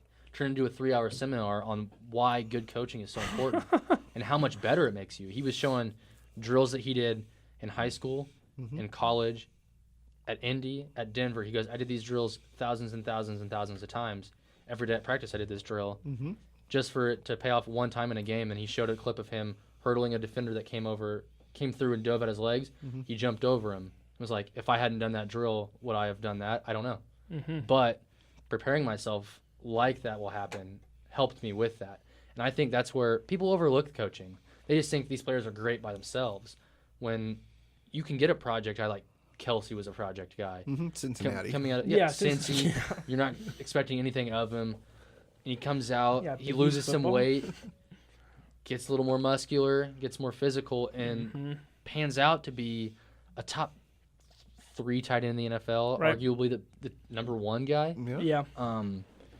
I really like that pick in the 5th round there with Terry Beckner. I would be ecstatic with that pick. Also, you're right. Brendan Daly did come from the Patriots. Okay. Defensive line coach. Defensive line. Hey, we got a little spy. Hey, so what else do you know besides defensive line? 6th round, 29th pick. Okay, now we're starting to develop into some developmental players, Yeah. special teams guys. That's where I got Tyrone Johnson out of Oklahoma State, 4.33 speed. Ooh. Okay, got my attention. Potential returner and special teams guy. Okay. But speed don't lie. I mean, Yeah. what they say in the Royals, speed kills. Yeah. I mean, that's 7 and 17. Whatever. you look at the Oregon days with Mariota. None of their skill guys were big, but they were fast and they won football games because nobody could catch them. Yep. Anthony Thomas. Anthony Thomas, one of those guys that this big, 130 pounds sopping wet, but he runs Olympic track speed. Yeah. Well, even look at Chiefs history. Dante Hall, X Factor, like Tyreek Hill. Like you can have these guys that maybe they don't, but we don't need them to be a number 1 wide receiver. You can come in and we need you to fill that role of a return man and get the job done with your speed. And it would be nice to have somebody compliment. I think Traymon Smith's a great return man. Yeah. Have somebody compliment him that Dual wouldn't be a threat. liability Dual to get threat. hurt. Yes, and Like that's every Hill. time I saw Hill back there, I thought, great, he can do big things, but If they're he gets headhunting smashed, on Yeah. special teams. Yeah. They want to crush. It would be nice to have that guy that you can rely on to be safe with the football, to get it down and field fast, and to take that load off Hill. Let Hill sit on the sidelines. Exactly, because we don't need you to go get those reps. Like we need you to be as fresh as you can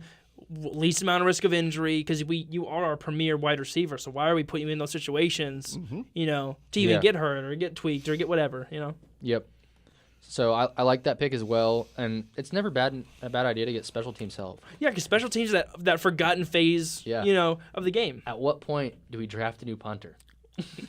Whenever Dustin finally retired, never. Actually, the list last year had Dixon out of Texas or Texas Okay. Tech.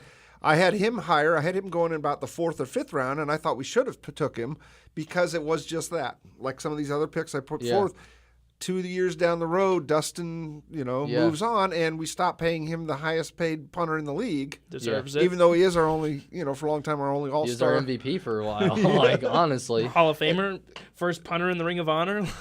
He might actually be, He honestly. really should, though. I mean, not only for the fact, we do joke about punters and, kind of whatever, but being the best punter we've had, one of the best in the league. One of the best ever, honestly. Yeah, one of the best ever. He's been a lifer, being Walter Payton nominee, He's a solid statistics guy. too that of his planting it in the 20, and his statistics are always in the top 5 every year of keeping him back there. And that's a forgotten aspect of the game as well. The punter is an extremely important piece. I mean, without him, you can put yourself in some really awful situations. Well, it makes it Pat McAfee. I don't know if you've heard of Pat McAfee. Mm-hmm. Yeah, he played in the NFL, so I'm sure. Okay.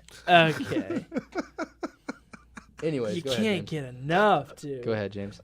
He makes that when he calls it, he'll record it on Snapchat and Instagram. He'll call punts because he makes it that exciting. Because it is that intense. If you think okay, he can either pin him down at the 5, or he can screw it up and they're gonna get it at the 25-yard line. Yeah. And shank it out. Yeah. It doesn't matter what kind of return game. You just gave it to him with a 12-yard punt.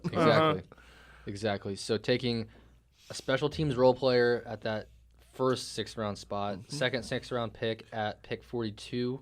I'm stretching now to look at some of my offensive linemen. Okay. The one I looked there at that point is Chuma Uduga, offensive tackle at USC. Okay. He's a solid big guy. Played at a huge program, in the Pac-12. He doesn't have the elite, hand speed of everybody else, but he is a developmental guy who played at the top level. And that's what you need at the 6th round. Just come in, be on the practice squad, work your way into the next level. And he's played along the line. He's played tackle, guard, left and right. Didn't play center, but left and right. Well, that's been our kind of thing is have guys that can plug every hole. Have guys that I can throw you guard, I can throw you tackle. And look how that's helped us this last year. We had how many linemen went down with injuries, and guys just stepped in and still played at a high level. How many different line combinations did we have? But the thing I forgot about is Mitch Morse left. Yeah. Yes. So what do we fill center with? Well, see, that's my version 2.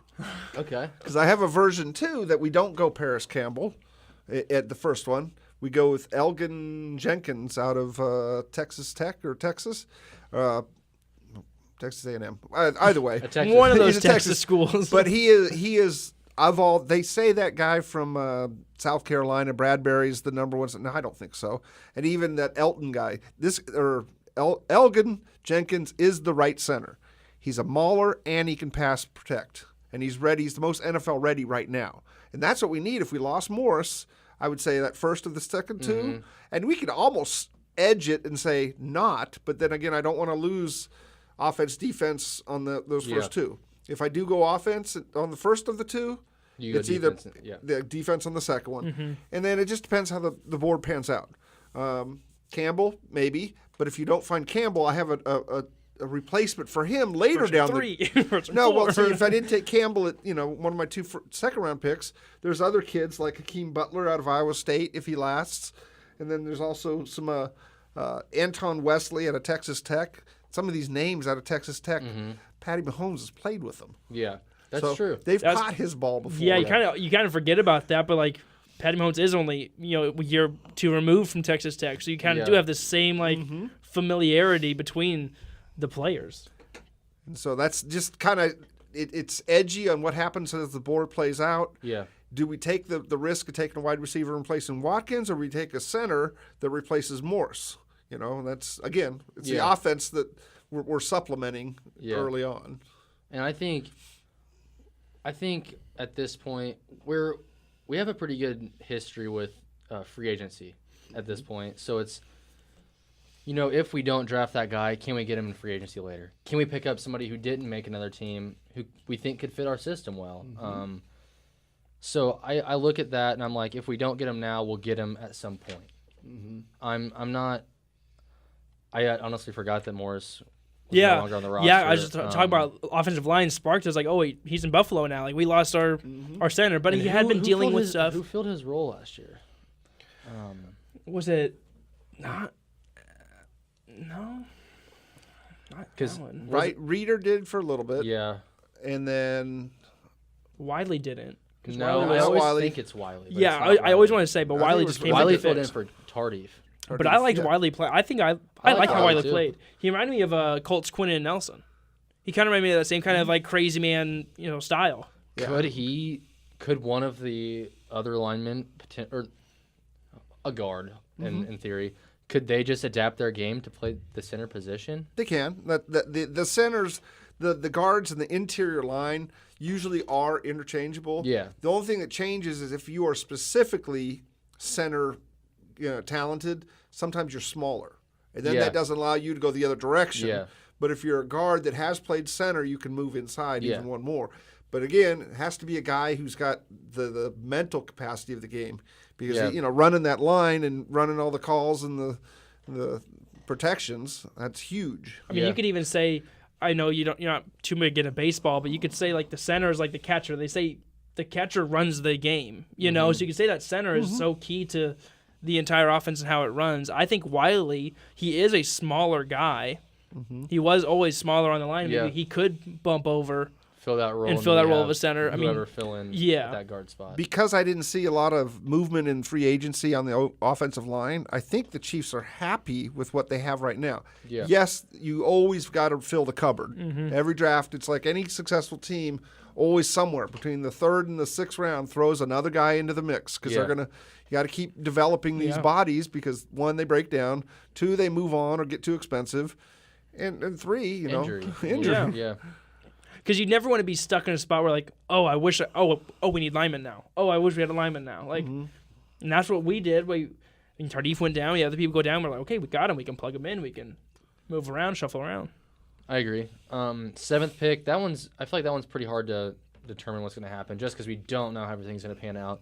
But with the 7th pick, would you just want another guy to throw in the barrel to give us depth somewhere? Yes, and it would probably be a defensive back. Okay. And one of the ones I have out there is Jazz Ferguson. He is the brother of Jalen Ferguson out of Louisiana Tech, the Yeah. all-time sack guy. It's his brother playing out of Northwest State something. He's Okay. raw, but he is, he's got 6'5" speed, or 6'5" height and 4'5" speed. Oh, he's huge and fast. And fast. Okay. So he's a Demetrius Harris flying down the sideline making a tackle on special teams. Can you imagine? that would be kind of cool. He sounds humongous. But he may just be a musclehead, and just. But Right. then again, he's a 7th round pick. Yeah. So who knows if he makes the 53-man Yeah. roster? Yeah. And so, and I also don't know if we don't trade some of our 7th and 6th and 6th to move up for some more talent up in the. I see us in the meat of the potentially, draft, yeah. letting a body go. I don't know which one on the roster, and a couple of these picks to move up into the 4th, because there's some talent in the 4th we're missing out on. Yeah. So And historically, we've had a good mid-round. We've been historically good with those picks, and they've panned out. We've never been good if you give us a great pick in a great draft, but we're really good in the middle middle of the rounds. We'll pack. find some gems, but don't give us a number one in a good draft, because we won't get the right guy. We'll pick Eric Fisher out of Central Michigan. Central Eastern Michigan State Girls School for the Blind. Oh my gosh, dude! Dude, Wow. we're not Fisher lovers over here. well, I'm a Fisher hater. Nobody really is, but you look at him, and he hasn't been as bad as others have. it was a bad It was draft just bad. that year for Yeah, offensive yeah. linemen. It Lane was a bad Johnson and Yeah, none, Oh, of, I none of the forgot top about none of the Lane top guys Johnson. panned out. none of the at top all, guys. you I know? mean, So I'd say we've got the better end of I the guess, deal from what it you could have guys- been. I guess the better end of what the others are, but he's still not. Glass half full kind of guy over here, because We looked it up. I think DeAndre Hopkins was in the draft, like some crazy, like. But then it's like hindsight's 2020. Like Yeah. you don't know. But, you have no idea. yeah, you feel like he's gonna be the all. best wide receiver, but He is the best in the league right now. It's him and Julio. AB, where you at? Ooh, getting thrown He's with coming Derek back. Carr. You're causing problems Got some problems. all over the board. Yeah, we talked about that earlier, but I want your take about. Do you think he's a fool or no for his comments on Juju?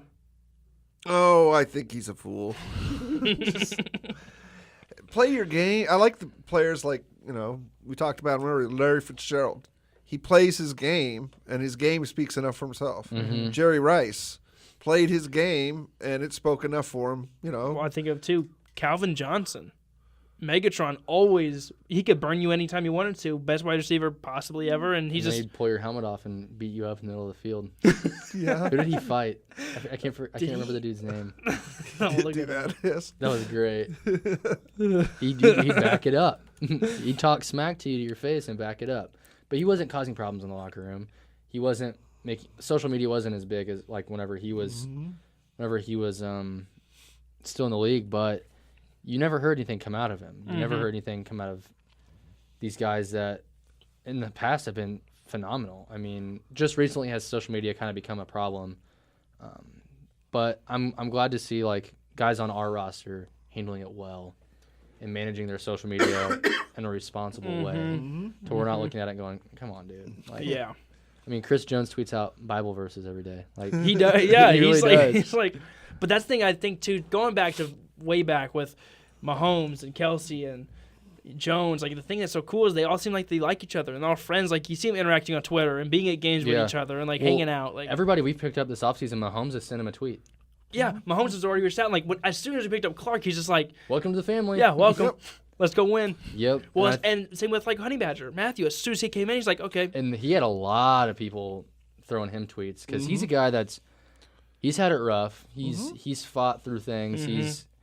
He didn't pan out as great as you thought he would have at Coming up to LSU, you. but he's a guy that he's going to work hard. He's gonna yeah, that work ethic is out the roof. Yeah, he's going to put everything he has into it. And so when he came in, everyone's like, thank God we got a workhorse. We got a guy who's going to be physical. That's going to be the secondary leader that we needed. I mean, He's been my favorite, biggest, most important, I think, pickup of the offseason. For me. Because I think just coming in is just like he sees that Eric Berry is gone, faded, and he's like, I'm gonna I'll be that guy. Yeah, like, he's already like said he's been coming up and like, I will be the guy. I will make sure personally, I will take personal responsibility that this defense will not be 32. Bad. I'm like, thank goodness we have people like that. And it helps when we're adding defensive line help and when we have young guys around him that are going to play well. I'm just really excited. I don't know what the season's going to hold, but I'm really excited for exciting where stuff. it's headed. And we look at the season of last year of 50 touchdowns, 5,000 yards. Will he do that again? Maybe. Yeah. But then again, maybe we don't have to do that. Right. So he goes 45 touchdowns and 4,500 yards. Yeah. That's still stellar and Yeah. MVP category. Yeah. But we may not have to put up 48 every game. It'd be cool. It'd be cool. Yeah, it'd be cool, but- Fun. Yeah. And even that he puts up 32 and 3,300 yards. Like that's still Yeah. leading the And league and 9 picks. right. Cool with like it. I As think long as we're winning games, I don't really care what happens. I just think want it us is to win kind of games. crazy. That might be one of the harder things I think for Chiefs fans to realize. Like Mahomes isn't going to he's throw not 50 to throw and 50 and 5,000 every- again. Like Yeah. that's just you. Well, he might. He could, but don't count. Like don't expect it and count on like he doesn't. He's not good. He's like no Yeah. like how hard that is to. Last year was just ridiculous. Yes, it's it was ridiculous. It was one of those seasons that's going to go down in like an NFL film. Like the his greatest. first year starting, like Yeah, And they threw yeah. those stats up all the time. They put Yeah. them up with those 3 big names. I mean, Yeah. with Favre, with that other guy. And Manning and like Yeah. he's and that other guy. and the other guy. But, Yeah. but he's in that talk with those kind of numbers and that kind of skill. So I think the one thing I do want to talk about before we leave the Chiefs, or if we ever leave the Chiefs, we won't, Yeah. our running game. What does our corral look like? well We got Williams. Both we got Williams. Hyde. both Williams and Carlos Hyde. Okay. I've been seeing. Oh, I don't know the dude's name on Twitter. He wants us to take the back out of Iowa State. Montgomery, I believe Yes, is his last Montgomery. name. Who, Jay Kuhn? Yeah, he's always tweeting about how he wants Montgomery, big physical back. He's gonna be a workhorse. Here's my thing, But though. use an early pick for him. I think that with our stable already, it would be foolish to waste not waste a pick, but to spend a pick on a running back. Because I think just looking at the last half of the season, Damian Williams ran fine. I mean, we brought in Carlos Hyde. I don't think we had to, but we did. So now we have a 2 running back system, like we've talked about before, and how the NFL's going. But I think Damian Williams held his own. Yeah, he was fine. He's cracked like a child. It's fun. But I think right now our running back core is fine. Yeah. Both the Williams kind of proved to me towards the end of the year after the Kareem thing happened that, hey, these guys can fill the shoes. Mm-hmm. Each of them play differently. And I think that's why Carlos Hyde one coming in is really good because it takes over Darren Williams. I think it's Darren. Because Damian was great. I think he's a really good back. I think he'll fit as well. But I think that Carlos Hyde, kind of the bulldozer, the bruiser kind of guy, I think that's the bigger improvement to complement Williams. Yeah, I would agree with that. Looking forward to the season, I can't remember who all we play. We've had some tough home games. I remember that. We have a tough schedule. We play New England in New England again, 3rd year in a row. I don't understand that. Yeah, they justify it with some sort of it's on a 3-year rotation, which it'll change with the next CBA, and they'll get it for the next 5-year rotation. Apparently, what's supposed to happen is that for 6 years, over 6 years, it evens out. So I guess after this one, supposedly, if Roger Goodell doesn't do something different, we're supposed to go. I guess New England will play here for 3 years. I see great. like we get the after Brady, post Brady. So who cares? I said his name. We get post Brady New England. Woo! We'll see him in the playoffs again. Right? Maybe. I'm saying for their sake, not ours, because they don't have Gronk anymore. So I don't know how that throws off their offense. Gronk retired. And they got rid of Cordell Patterson, who I thought was one of their best playmakers on offense. Mm-hmm.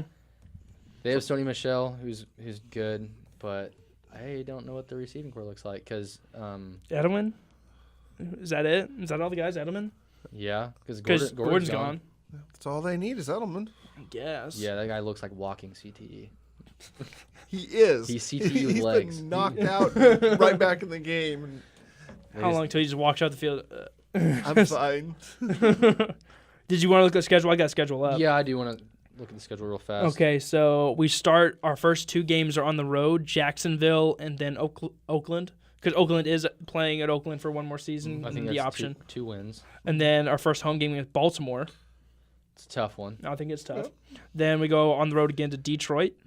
I think that's a win. That's a win. Then home versus Indy, Sunday Night Football primetime. It's a tough one, but I'm taking us again. Of course.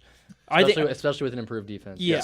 Yes. Even with it, because we beat them with our bad defense. Yeah. So I can imagine coming in with a better defense. Then home again against Houston. I'm taking us again. I think, especially because it's going to be a revenge game for Honey Badger. Mm. So he's going to play out right, of his mind. right. He's going to play like a wild man. And then we got quick turnaround Thursday Night Football at Denver. Still taking us. Still take us. Then we have home versus Green Bay. Still taking us. I don't think Green Bay's. Then home against Minnesota.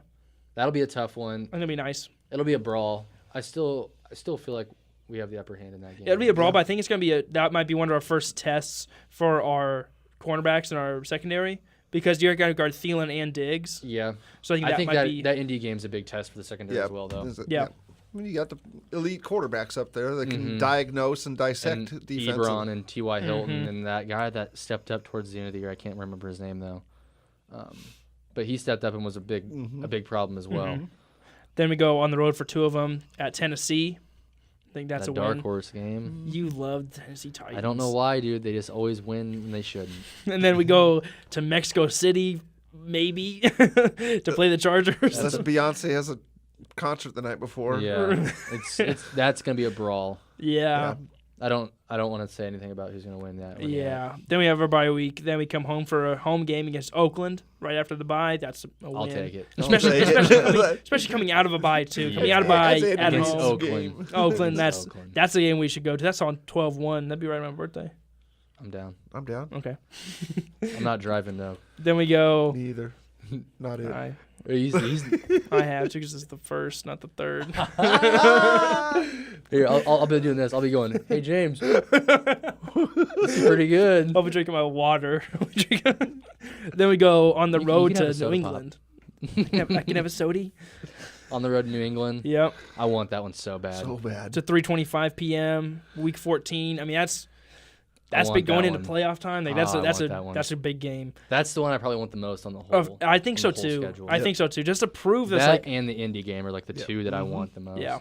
Then at home against Denver, Of course you want that one. of course. Then on the road against Chicago. I think that's a tough one. Yeah. That's another good test before the playoffs. right though. before the playoffs. Yeah. Right. That's a Chicago team who made some weird offseason. Who choked in the playoffs? We'll just say that they choked. Yeah. Parky. Parky choked, but Parky.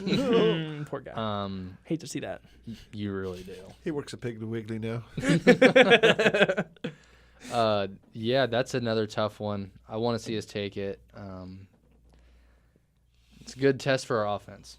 I'll throw Yeah. it that way because Yeah. that's a good defense. It's a good team, and that especially I last season I had Chicago picked way deep. I did too. But- I thought Chicago was going to go way deeper than they did. Yeah, so I They think should've. that could even be a possible Super Bowl matchup. Because Maybe. I don't know. I Could don't be. know. I don't know And then- anyone from the NFC at all. and then last game of the season is home against Chargers. That's another one. Yeah, great, right?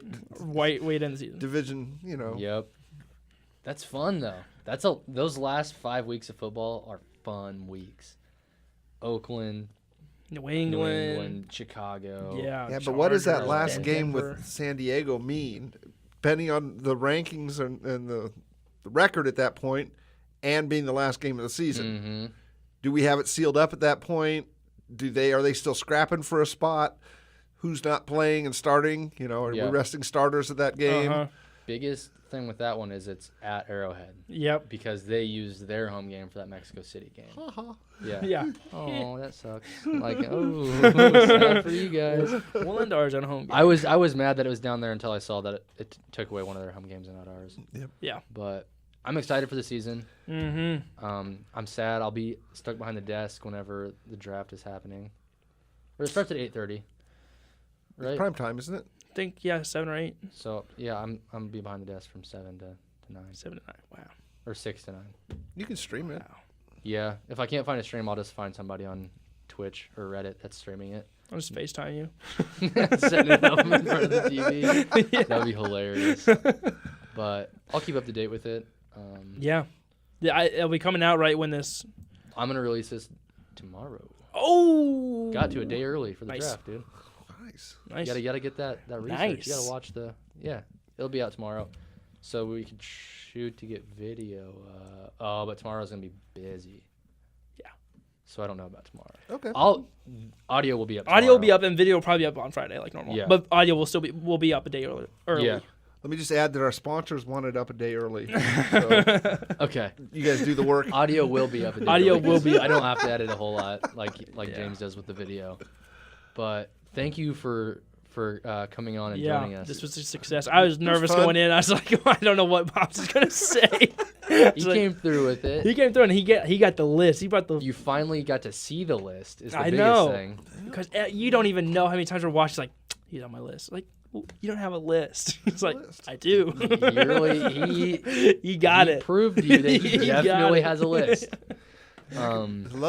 Just the options that are coming out on Thursday. It's just going to be entertaining. I think it's going to be good to see what teams do because you always want to see parity in the league. So there's just better competition, better football, better entertainment. Definitely. Thank you though. This was a lot of fun. We might have to do a little follow up. Follow up draft analysis. point. Now I get graded on the list. Yeah, get graded on. That would be fun. I wish we had buzzers. We'll have one by that time. No, we won't. I don't think. See, the way the budget works is comes out of our pockets. Yeah. So, So- I'm sponsored, so flex. Okay. But thank you. This was a lot of Yes. fun. thank We you. appreciate you Appreciate taking your you time giving to me the chance. Yeah, appreciate you on. taking off work a little bit to come in and talk about draft. Getting the whole list together. That was Was months in the awesome. making. It's awesome taking a half day of work just to come get ready for this. We really appreciate it though. You definitely put in a lot of work into this, Okay. and we will definitely be watching many football games together. You're welcome to Definitely. come over anytime, Chance. Thank you. Come Definitely. watch games and how it plays out. Throw darts. Yeah, throw darts. Thank you guys for listening. As always, this has been Track Record Sports. I'm not even going to do the plugs this time. Nah. Nah. It's too good. Ending it. Don't forget to keep a clean track record.